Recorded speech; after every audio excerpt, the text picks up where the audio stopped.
Samantala, umaasa ang Defense Department na makakabuo rin ng kaukulang hakbangin ng pamahalaan para sa mga miyembro ng MILF na pinaghahanap ng batas. Alamin natin ito sa ulat ni Waywaya Macalma. Papaubayan ng Department of National Defense sa Peace Panel ang paglalatag ng rules and regulations para sa mga miyembro ng Moro Islamic Liberation Front na pinaghahanap ng mga otoridad sa mga nakalipas na taon.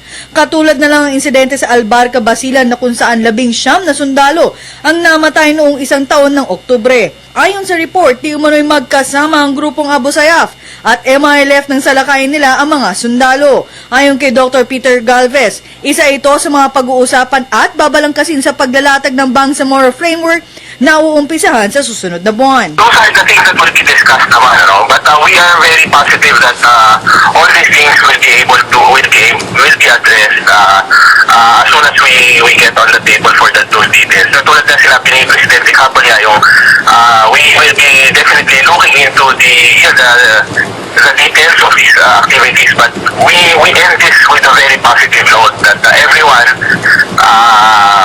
would just simply be able to mend ties together na talagang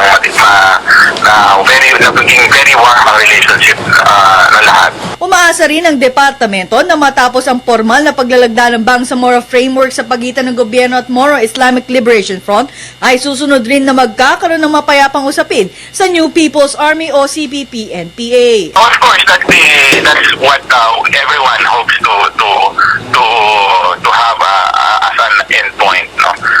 We'll be letting our OPAP address these issues, but definitely we'll be behind our OPAP. Well, for all other, yung mga elements or like with the CPP, NPA, NDF, of course, we look forward to that everyone would follow suit dito sa ating ginagawang peace talks headed by OPAP, no? And we are always looking forward to and optimistic, no, that hopefully that everyone would soon go through this kind of activity and endeavor. Para alam naman natin yan na para sa ikaw lahat nating bayan.